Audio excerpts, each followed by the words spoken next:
Buenas noches con todos. Para iniciar esta investigación, los jefes del Estado peruano investigados por corrupción, vamos a dar una breve historia, ¿no? Una historia de los presidentes que han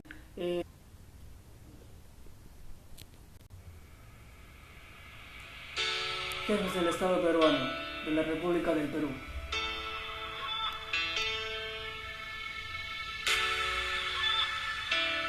De 1899 a 2016, siglo XX y XXI.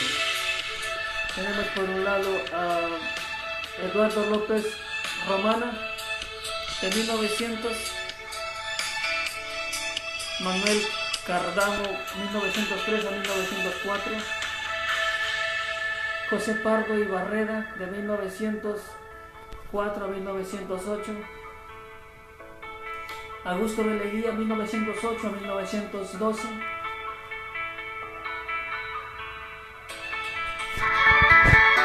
Guillermo Villarruex, de 1912 a 1914, Óscar Benavides, 1914 a 1915, José Pardo y Barrera, 1915 a 1918, Augusto de Leguía, 1919 a 1930, Luis Miguel Sánchez Cerro, 1930 a 1933, Óscar Benavides, 1933 a 1939, Manuel Prado Ugarteche, 1939 a 1945, José Luis Bustamante Rivera, 1945 a 1948, Manuel Aodria, 1948 a 1956, Manuel Prado Ugarteche, 1956 a 1962, se religió.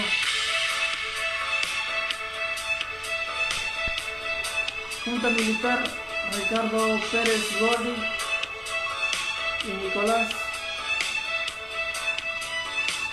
1962, marzo 1963. El próximo presidente fue Fernando Belaúnde Terry, 1963 a 1968. Juan Velasco Alvarado, 1968 a 1975. Francisco Morales Bermuda, 1975 a 1980. Fernando Belaúnde Terry, 1980 a 1985. Se religió. Alan García Pérez, 1985 y 1990. Lo decían el hombre de ojos lindos, ¿no? ¿Por qué? Porque tenía ojos lindos. Bueno, en este periodo Alan García hizo un mal manejo de su gestión, ¿no?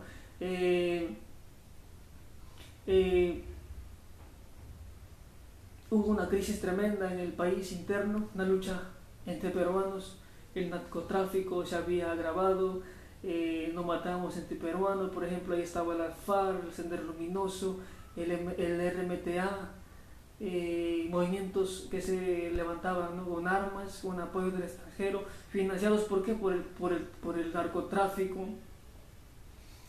Y también había mucha pobreza, ¿no? 1 millón de intis valía $1. Se devaluó de manera degenerada la moneda nacional, ¿no?, que era el inti. Entonces, también el salario mínimo de un peruano, ¿sabe cuánto era? Era $30, hasta $15.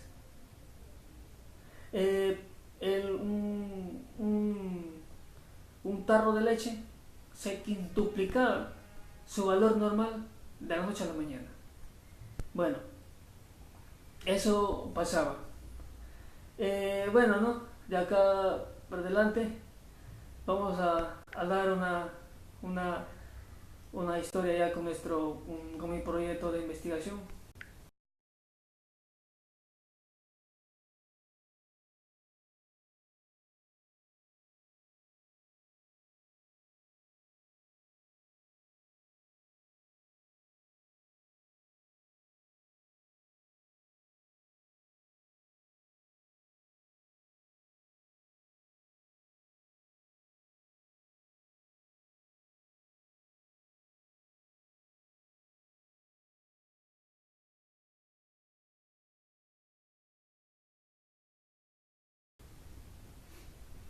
Seguimos con el video. Jefes del Estado peruano investigados por corrupción, comenzando por Alberto Fujimori. Este miércoles 3 de septiembre del 2018, el Poder Judicial ordenó anular el indulto de Alberto Fujimori. El expresidente había recibido este beneficio en diciembre del año pasado de parte del entonces exmandatario Pedro Pablo Kuczynski, con lo que recuperó su libertad luego de 10 años sin haber cumplido la totalidad de los 25 de su sentencia más larga, poco más de 9 meses después de un juez ordenó su ubicación y su captura. Kuczynski fue amable con Alberto Fujimori, ¿no? Le dio libertad tras pasar 10 años en la cárcel, pero no había cumplido los 25 en totalidad, sino que se compadeció, no sé por qué, tenía mucho hallazgo, mucho allegamiento a él, ¿no? ¿Cuáles son los casos que lo llevaron a prisión? La Sala Penal Especial de la Corte Suprema condenó en 2009 a Fujimori a 25 años de prisión tras determinar que fue autor mediante de homicidio calificado con alevosía. Esta es su primera sentencia. En 2009 fue condenado a prisión luego de su extradición a Perú desde Chile en 2007. Su abogado, Nagasaki, ¿no? Con alevosía, lesiones graves, secuestro agravado a la matanza de Barrios Altos, con el uso de armas de fuego, con cualquier cosa que derrame sangre humana, ¿no? Cualquier, por ejemplo, la ira, la violencia, las amenazas psicológicas, físicas, morales, entre ellos, ¿no? La cantuta y los secuestros, el secuestro de los periodistas, al periodista Gustavo Gorriti y al empresario Samuel Direy Ampudia. Los cargos que le hacen responsabilidad a Fujimori son usurpación de funciones, cantuta, Barrios Altos, secuestro, peculado, corrupción, Casio Diario Chicha. Bueno, la usurpación de funciones, condena de 6 años de prisión preventiva para ese entonces, con la normativa vigente para ese entonces, reparación civil de 400.000 al Estado, inhabilitación por ejercer cargos públicos por 2 años. En la cantuta, 25 años de prisión, reparación civil 280.000 a los deudos de los fallecidos y víctimas de los secuestros. Peculado 7 años y 6 meses de prisión y reparación civil 3 millones que paga solidariamente con sus cosentenciados. O sea, en la cantuta, Barrios Santos siempre estuvo ahí sometido también como autor mediato, actor pasivo. El Grupo Colina, ¿no? El Grupo Colina, que estaba más allegado que las fuerzas policiales, que el ejército del Perú al poder ejecutivo, ¿no? Que emitía órdenes directamente el ejecutivo, como el dictador Alberto Fujimori, ¿no? Corrupción, condena a 6 años de prisión, reparación civil 24.060.216 y 3 millones en favor de dirigentes políticos o periodistas que fueron víctimas. Bueno, no, a un hombre que da información, que se preocupa por mantener informado de las noticias de último minuto, le dan muerte, ¿no? Que caos, ¿no? Que injusticia. El otro caso fue que caso Diario Chicha. 8 años de prisión, reparación civil 3 millones y 3 años de inhabilitación para ejercer cargos públicos. Seguimos, esos son los cargos que se le imputa. Bueno, no, seguimos. El mismo tribunal estableció que luego del autogolpe del Estado el 5 de abril de 1992, Alberto Fujimori y su sucesor Valdivino Montesinos asumieron el control total de la Policía Nacional y las Fuerzas Armadas. ¿Por qué? Porque el autogolpe, bueno, se dio, por ejemplo, el cambio de la Constitución Política del Perú, ¿no? Que él, con su mayoría parlamentaria de fujimoristas, hizo una nueva constitución, ¿no? Donde beneficiados eran la población más que todo, porque con el gobierno de Alan García, periodo 85 a 90, había mucha crisis, ¿no? Y el pueblo quería una nueva manera de gobernar, ¿no? Por ejemplo, la bicameralidad se cambió, la bicameralidad se cambió a la unicameralidad, porque para que un proceso sea aprobado, una ley, tenía que pasar por dos cámaras, una cámara y otra cámara. De repente una cámara la acepta, la otra cámara no, y de eso ya pasa el tiempo, un mes, 2 meses, y nunca llega al Poder Ejecutivo, a manos del presidente de la República, para que proceda la dicha firma, ¿no? Y así se procede el proyecto de ley, decreto, de urgencia, lo que sea, ¿no? O un proyecto de reforma agraria, lo que sea. Pero con esta unicameralidad es más efectivo el procedimiento para trámite de los papeles, para atender las presuntas inquietudes de la población, ¿no? Donde la población quiere que ser atendida más urgentemente. En ese punto está bien. Bueno, también Alberto Fujimori, su asesor Vladimir Montesinos, ya lo dije. La matanza de Barrios Altos, que se le imputa, no acabemos a los cuerpos de las personas que han sido asesinadas en Barrios Altos, lo están trasladando en una camioneta, ¿no? Ocurrió el 3 de noviembre de 1991 en Barrios Altos. 15 personas erróneamente vinculadas al grupo terrorista Sendero Luminoso fueron asesinados, entre ellos estuvo un niño de 8 años, otras 4 resultaron heridas.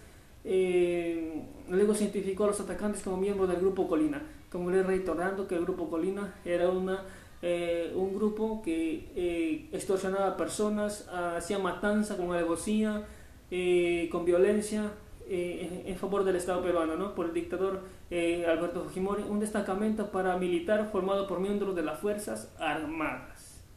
Matanza de la Cantuta. El 18 de julio de 1922, un profesor universitario y 9 estudiantes de la Universidad Nacional de Educación Enrique Guzmán y Valle, conocida como La Cantuta, ubicada en las afueras de Lima, fueron secuestradas y asesinadas por el grupo Colina. El 21 de febrero de 1924, el Consejo Supremo de Justicia Militar sentenció a 10 de los miembros de este grupo a cumplir prisión con condenas de entre 1 y 20 años. Y luego, posteriormente, en una ley de amnistía aprobada por el Congreso de mayoría parlamentaria en 1995, en el periodo de Alberto Fujimori, permitió que todos salieron libres. Bueno, acá están los restos, ¿no? del profesor y los alumnos universitarios que han sido enterrados, ¿no? Lo están sacando, ¿para qué? Para verificar su reconocimiento, su huella digital, su ADN, para ver si es que ellos son, pruebas de reconocimiento de los padres, pruebas faciales, para así que se haga la investigación, se abra las pruebas pertinentes, para que así sean procesadas y sean hallados los responsables del grupo Colina, y también quien los mandaba, ¿no? El actor mediato. Estos son los 5 pasos por los cuales el presidente Alberto Fujimori recibe sentencia condenatoria por parte del Poder Judicial del Perú tras ser extraditado por el gobierno de Chile en 2017. Uno, como ya le mencioné, usurpación de funciones. La primera sentencia se dictó el 11 de diciembre de 2007. La sala penal determinó que Fujimori ordenó a un militar suplantar al fiscal. ¿Para qué? Para ganar ilegalmente la casa de Trinidad Becerra, esposa de Montesinos. Fue condenado a 6 años de prisión, sentencia que incluye el robo de Vladivideos. Se allanó la casa de la esposa de Montesinos. ¿Por qué? Porque ahí estaban los Vladivideos. Eran pruebas eficientes. ¿Para qué? Para que sean procesados Montesinos y Alberto Fujimori. Y por eso que se dio el allanamiento, que permitió, que ordenó Fujimori, para evitar pruebas y así ser inaccesible y que no se hallen pruebas eficientes para un proceso más en corto plazo, ¿no? También fue puesta una reparación civil de 400.000 soles. El segundo punto es homicidio calificado con alevosía y secuestro. El 7 de abril de 2009 se dictó la segunda sentencia y se le impuso 25 años de prisión por las matanzas de Barrios Altos y La Cantuta. También se le condenó por los secuestros del periodista Gustavo Gorriti y del empresario Samuel Drey. Tras el autogolpe del Estado en 1992, por ambos casos se ordenó reparación civil de la suma de 1.060.400 soles. Tercer punto, peculado y falsedad ideológica. Fujimori reconoció haber entregado 15 millones de dólares del Estado peruano a su ex asesor Vladimir Montesinos. La sala le impuso 7 años y 6 meses de cárcel. También en el 2009 se le impuso una reparación civil de 3 millones de soles. Delito de corrupción y espionaje. Este mismo año recibió su cuarta sentencia de 6 años por el espionaje telefónico a periodistas y políticos al pago a congresistas tránsfugas. Estos congresistas tránsfugas no eran decididos, ¿no?, en cuál bancada estar. en la Prista, eh, en la T de Trabajo de Toledo, o fujimoristas, ¿no? Decididos, y por eso es que él los compraba, ¿no? Los compraba con qué, con una coima, con dinero, con 10.000 soles, 20.000 soles, los compraba para su bancada y así obtenían la mayoría parlamentaria, ¿no? Y así se adueñaba de las decisiones que estaban a su favor y afectados era el pueblo. También por la compra de cable, canal de noticias y la línea editorial del Diario Expreso. Por ese caso fue hallado culpable de delito contra la administración pública, peculado, casos medios de comunicación, interceptación telefónica y de cohecho activo, caso congresista tránsfugas, ambos en agravio del Estado. También se le encontró culpable de los delitos contra la libertad, la violación del secreto de las comunicaciones, terminación telefónica. En este caso, intercepción telefónica. Fue condenado a 6 años de cárcel y le paga una reparación civil a víctimas de famoso chuponeo de 24 millones de soles. El quinto caso, Diario Chicha, el 8 de enero de 2015, la cuarta sala penal de liquidación sentenció a Alberto Fujimori a 8 años de prisión por el desvío de fondos de las Fuerzas Armadas y del Servicio de Inteligencia Nacional para financiar a un grupo de diario para impulsar su reelección en 1925. O sea, utilizaba el dinero de los fondos públicos para que de las Fuerzas Armadas y Servicio de Inteligencia Nacional, ¿para qué? Para hacer su campaña electoral.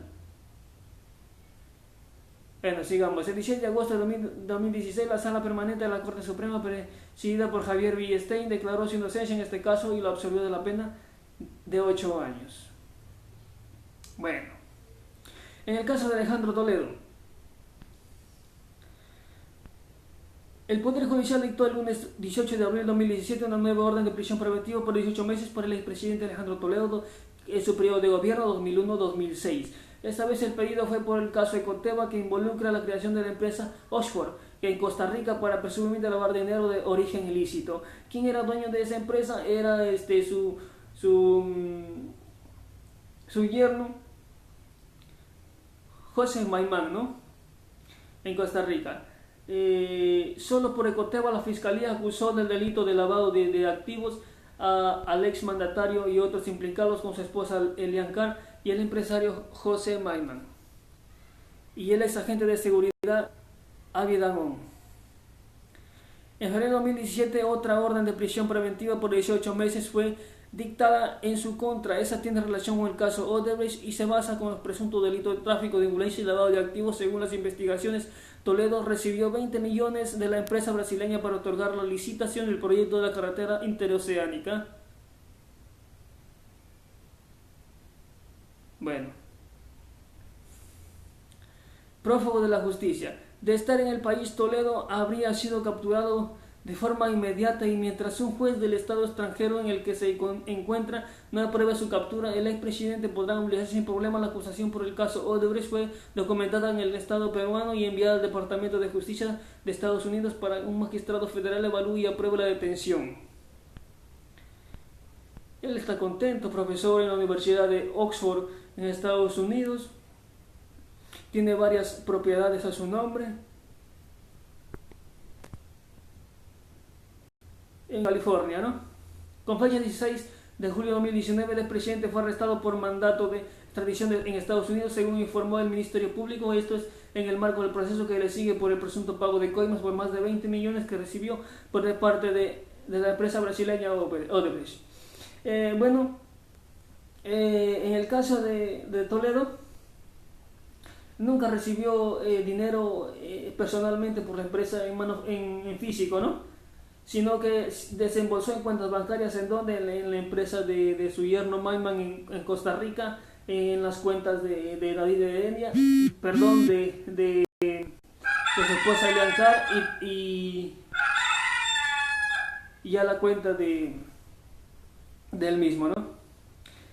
Con fecha 20 de julio de 2019, el juez Thomas Hinson de la Corte del Distrito Norte de California decidió que el exmandatario seguiría en prisión en Estados Unidos durante el proceso de extradición en su contra. El riesgo de fuga es el principal argumento de Fiscalía Federal para que no quede libre bajo fianza, o sea, libertad condicional, ¿no?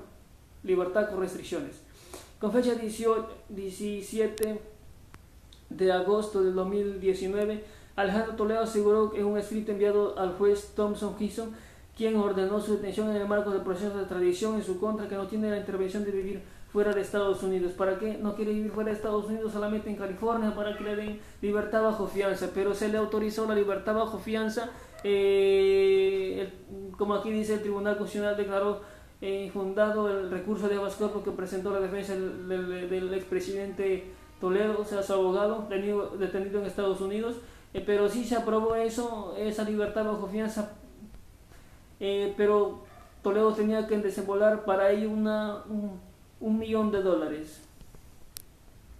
En el caso de Alan García, siendo 15 de noviembre de 2018, se le imputan nuevos delitos por el caso de Metro de Lima. El fiscal del equipo especial Pérez amplió la investigación contra el presidente Alan García por los delitos de colusión agravada y lavado de activos, dos delitos que se le imputan al presidente, ¿no? La disposición final a la que accedió Correa fue emitida ayer, luego de que llegara información de Brasil que le comprometa los pagos ilícitos de la constructora de Odebrecht. Ha recorrido la noticia el miércoles 17 de abril de 2019, haciendo mención que se suicidó el exmandatario Alan García, dejando una carta a sus hijos. En el texto dice que deja su cadáver muestra el desprecio a sus adversarios. Además sigue diciendo que otros se venden y yo no. Bueno, son decisiones personales que tomó él, ¿no? En el caso de Pedro Pablo Kuczynski, el miércoles 10 de abril de 2019, el Poder Judicial ordenó la detención preliminar por 10 días contra el expresidente Pedro Pablo Kuczynski, imputándole delitos de corrupción y lavado de activos, a pesar de no haberse adjudicado aún el contrato con la concesión Olmos. Odebrecht ya había contratado a la empresa de PPK para que los asesora la constructora de un programa de bonos cooperativos y la colocación de los mismos, los que finalmente fueron emitidos y adquiridos por distintas empresas por la suma de $100 millones americanos. Bueno, a Pedro Pablo Kuczynski se le imputa por delitos que ha cometido ejerciendo cargos públicos, pero no en el periodo de su mandato como presidente de la República, sino en otros cargos públicos que él ejercía, ¿no?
Bien, en principio vamos a retrotraernos en el tiempo para recordar que en marzo del 2017 yo presenté una denuncia y solicité al fiscal de la Nación, entonces Pablo Sánchez, de que se abra una investigación preliminar en contra del entonces presidente de la República, Pedro Pablo Kuczynski, y justamente era porque desde la Procuraduría, nuestra teoría era que habría recibido o había sido beneficiado irregularmente por parte de la empresa Odebrecht a través de su empresa unipersonal Westfield Capital en obras como por ejemplo en la Interoceánica tramos 2 y 3, en Olmos, en TGP, que es de transporte de gas, ¿no? Hasta ese momento la denuncia solamente involucraba al señor Pedro Pablo Kuczynski, no involucraba ni a su secretaria, ni a su socio y amigo Sepúlveda, ni tampoco al chofer. era exclusivamente contra él. Definitivamente en esa investigación estábamos pidiendo muchas diligencias que actuarse, como por ejemplo el levantamiento del secreto bancario, la reserva tributaria y bursátil, que se pide información a la unidad de inteligencia financiera para determinar todas estas operaciones sospechosas, información que... Bueno, esta noticia que estamos escuchando es la detención por 10 días de detención prelimitar para Pedro Pablo Kuczynski, ¿no? Ahí está la abogada que había pedido información a Pedro Pablo Kuczynski sobre sus cuentas bancarias, pero él no los dio, ¿no? Por ella fue destituido su cargo, todo, pero siempre sale a la luz, ¿no? Bueno,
Aquí vemos cómo el jefe de Estado, Pedro Pablo Kuczynski, renuncia a su ser jefe de Estado, ¿no? Es que yo renuncie a la presidencia de la República.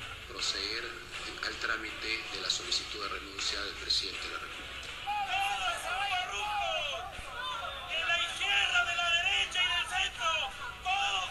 Manifestaciones de la población civil, ¿no? Donde hacen urnas para qué, para hacer que la justicia sea efectiva, ¿no? Ofrecido por la mentira, el odio y la corrupción. Es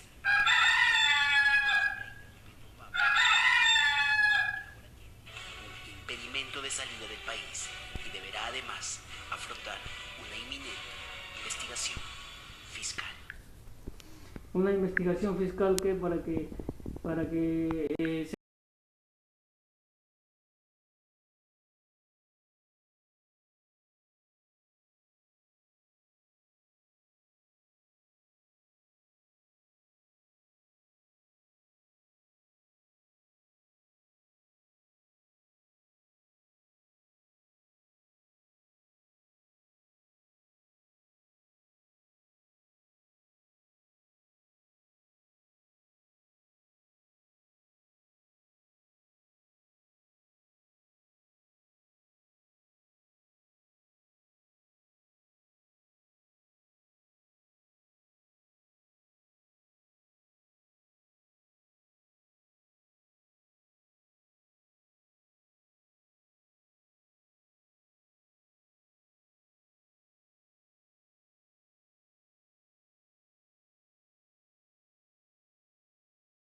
bueno, seguimos en el caso de Ollanta Humala y Nadine Heredia. El fiscal Germán Juárez formalizó acusación contra el expresidente Ollanta Humala Tazo y su esposa Nadine Heredia por delito de lavado de activos, de modalidad de conversión y ocultamiento de activos ilícitos cometidos en el marco de las campañas electorales 2006 y 2011 al respecto.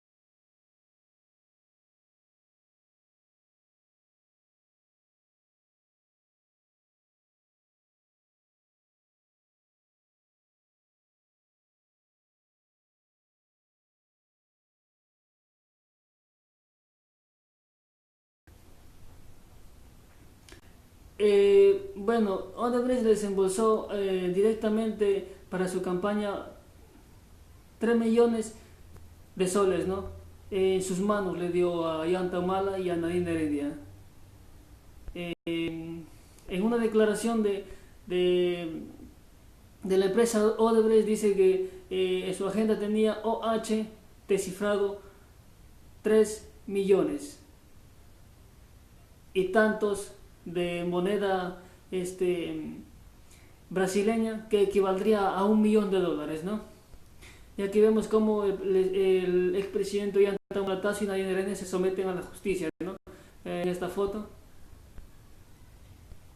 Bueno, gracias. Eso es todo. Bendiciones.